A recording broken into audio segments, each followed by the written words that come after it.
d'avenir dans notre pays. Merci madame. La parole est maintenant monsieur Guillaume Bachelet pour le groupe SRC pour 5 minutes.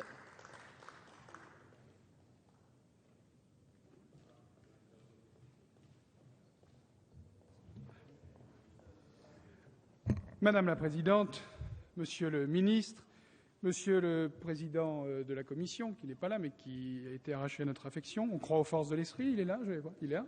Monsieur le rapporteur général, mes chers collègues, ce projet de budget est le premier de la mandature de la gauche et du redressement de la France.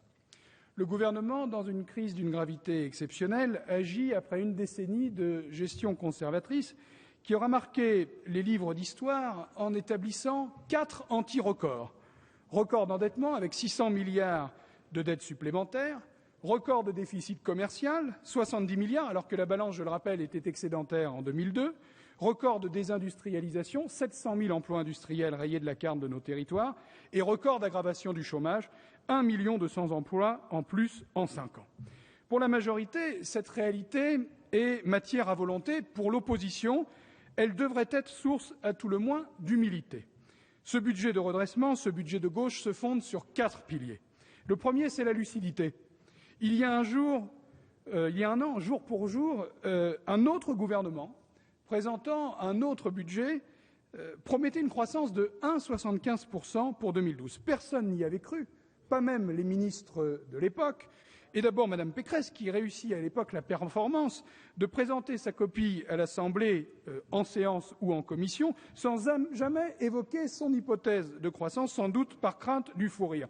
Respecter le Parlement et donc respecter les citoyens, c'est présenter, c'est aujourd'hui le cas, un objectif de croissance sincère, 0,8% en 2013, c'est un horizon crédible et accessible, parce que l'effort de stabilisation et de relance de la zone euro porté par le président de la République avec nos partenaires est manifeste, parce que les États-Unis montrent des signes d'une reprise fragile mais certaine, et parce qu'en France, le rattrapage de croissance potentielle est encouragé par les mesures qui ont été prises dès le printemps en faveur du pouvoir d'achat, relèvement du SMIC, encadrement des loyers, abrogation de la TVA Sarkozy.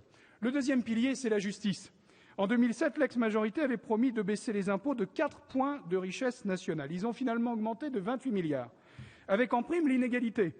En 2011, les mêmes qui divisèrent par plus de 3 l'ISF des plus riches, pour près de 2 milliards, augmentèrent d'autant le taux réduit de TVA pour tous les autres, sur les livres, les sandwichs, les cantines d'entreprise, les transports scolaires.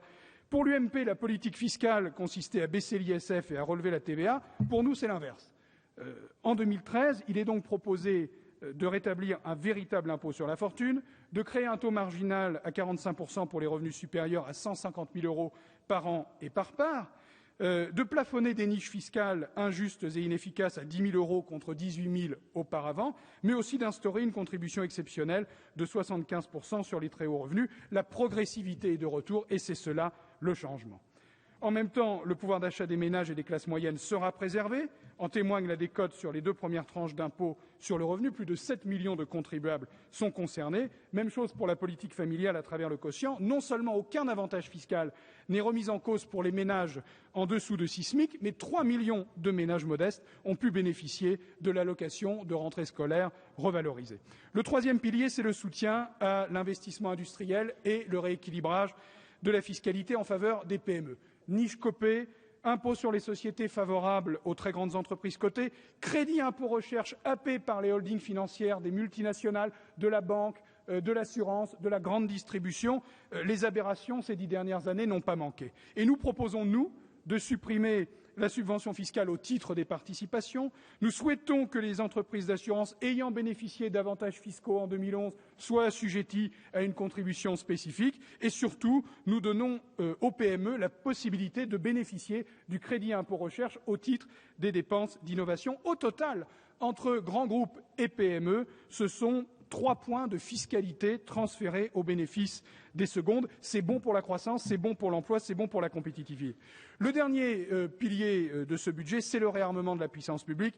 La législature précédente a été marquée par un démantèlement sans précédent de l'État, au plan central comme dans les territoires. Cela avait été très justement dénoncé par le regretté Philippe Séguin, qui présida notre Assemblée avant la Cour des comptes. Et avec l'alternance, prévaut enfin une autre logique qui conjugue le sérieux budgétaire et le respect des priorités des Français, l'emploi, l'éducation, la sécurité, la justice. Mes chers collègues, le budget pour 2013 est un budget de redressement parce qu'il combat tous les déficits financiers, mais aussi déficits de croissance, déficits d'emploi, déficits de compétitivité, de services publics. Et c'est un budget de gauche, car il demande l'essentiel de l'effort national aux plus favorisés, à ceux qui, ces dernières années, ont reçu beaucoup, beaucoup trop.